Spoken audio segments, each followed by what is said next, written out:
The first wave of NFL free agency has completely turned our roster upside down, leaving massive holes that could make or break our upcoming season. But as the dust settles, a game-changing, generational talent is emerging as the ultimate dream target for our first-round draft pick. We are talking about a player whose jaw-dropping athleticism could instantly transform our defense from good to absolutely terrifying. Before we dive into this massive draft board update, do me a huge favor and smash that like button, share this video with your fellow diehards, and hit subscribe so you never miss a breaking update. We absolutely have to talk about the sheer chaos of the past week. Players are packing their bags, new faces are walking through the doors at the facility, and honestly, it is enough to give any fan serious whiplash. Let's rip the band-aid off and look at the emotional damage and the surprise triumphs. We just watched Andrew Billings walk out the door to sign with the Arizona Cardinals, which frankly stings more than a little bit.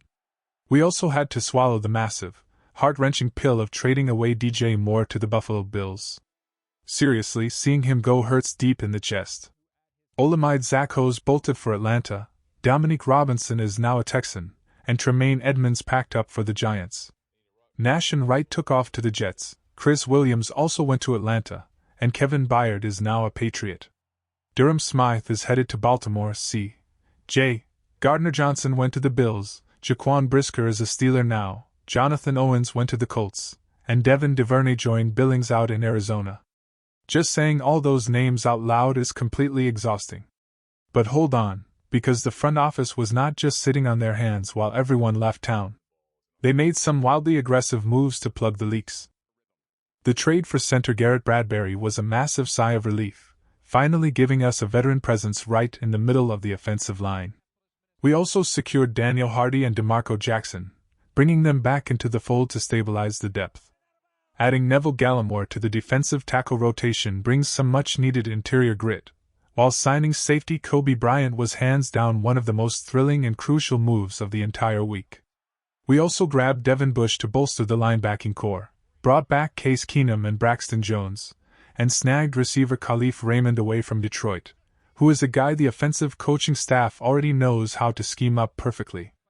Add in Cam Lewis, Kentavious Street, Elijah Hicks on a one-year prove-it deal, plus offensive linemen Jedrick Wills and Jordan McFadden.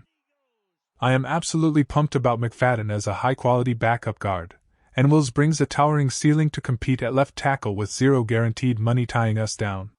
Oh, and they just re-signed Jalen Jones on a one-year deal, securing one of our most elite special teams weapons. With all this absolute madness unfolding in free agency, do we honestly believe this roster is ready to compete for a championship as it stands today? No, we are not done yet, not even close. When I look at the raw, unfiltered reality of this depth chart, the glaring needs are screaming at me. At the absolute top of the list, literally speaking, has to be the safety position. Right now, we only have one legitimate starter walking into the building. I appreciate Elijah Hicks as a solid rotational piece, but the thought of him starting week in and week out is frankly terrifying. However, if we take a step back and look at the macro picture, the trenches are still keeping me up at night. Fixing that defensive line is a desperate, undeniable necessity. So, if I had to rank the absolute critical danger zones, I am putting defensive tackle at number 1, edge rusher at number 2, and safety at number 3. Honestly, you could scramble those three and call them 1A, 1B, and 1C because the desperation is equal across the board. Coming in at number 4 is the cornerback position. Long term, there is a dark cloud of uncertainty hanging over Jalen Johnson's future. And in the immediate future, are we truly comfortable going to battle with Tariq Stevenson as our unquestioned second cornerback? I am open to the idea, but I have a sinking feeling the front office is not entirely convinced by the current talent in that room. I strongly suspect they will draft a corner before the weekend is over. At number 5, we need to talk about the center spot. Yes, Bradbury is a fantastic band-aid for the season, but we need a permanent, long-term anchor. After that, linebacker remains a quiet need. We have enough bodies to survive, but grabbing another violent run-stuffer would not hurt. Left tackle is probably fine with what we have, but if a premier talent shockingly slides down the board, you sprint to the podium. Running back is a sneaky future need, and tight end absolutely requires a third reliable body. Finally, Wide receiver is not a blazing siren, but after losing DJ Moore, if an absolute stud is sitting there, you do not hesitate. Question of the day. When you look at the smoking crater left by free agency, what do you believe is the single biggest draft need for this franchise right now? Drop your hottest takes in the comments below. Now, let us get into the absolute meat of this discussion, the 25th overall pick in the first round. My number 1, ultimate dream target is Oregon's safety Dillon Thieneman.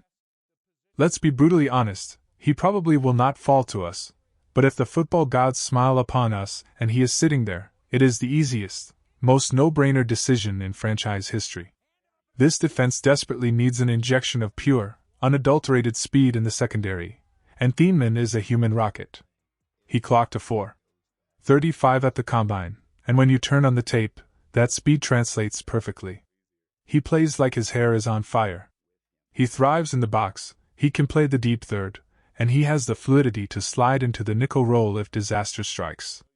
The guy spent 2 fantastic years at Purdue before transferring to Oregon, accumulating absurd ball production in the Big Ten.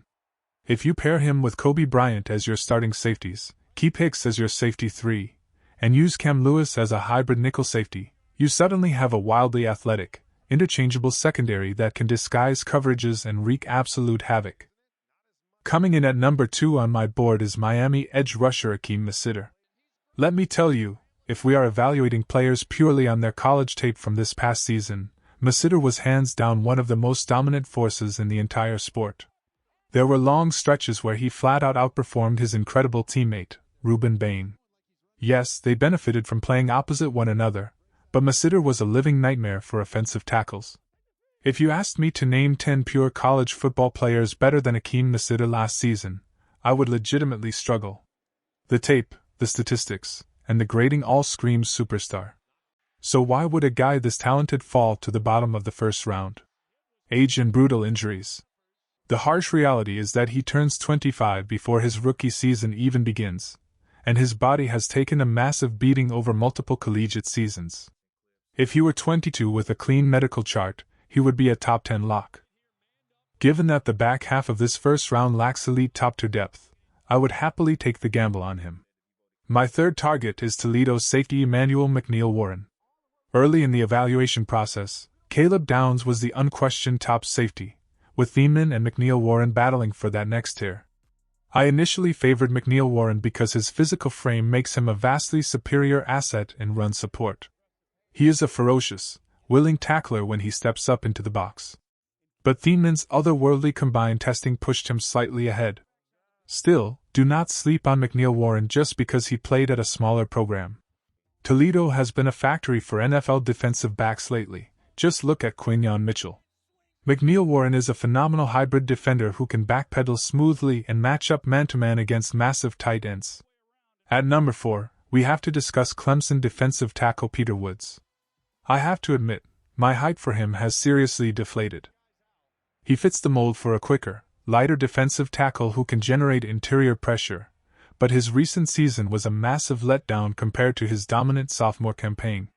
He just vanished for stretches of time, which is alarming for a guy once projected as a top 10 pick.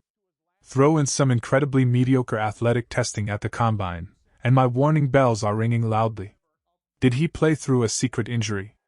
I do not know, but I almost prefer waiting for the second-round defensive tackles. Rounding out my top 5 is Auburn edge rusher Keldrick Falk. Standing 6'6" and 275 pounds with massive hands and endless arms, he sets a brutal edge in the run game. You could even slide him inside on passing downs. However, the evaluation community is wildly divided on him. Some top analysts, like Dane Brugler, view him as a top 15 lock, while others barely grade him as a first-rounder. Auburn used him in some bizarre defensive schemes last year, making his tape a frustrating puzzle. But his size and sheer physical power make him a much safer bet than someone like Caden McDonald, who frankly offers zero pass rush upside from the interior. If guys like Clemson edge T.J. Parker or cornerback Avion Terrell unexpectedly slide down the board, they instantly become fascinating options too. Moving into day 2, the second and third rounds are where championships are truly built. If UCF defensive tackle Lee Hunter somehow free falls to pick 57 because of his disastrous combine testing, that would be an absolute steal. I am also aggressively pounding the table for Penn State's Danny Dennis Sutton.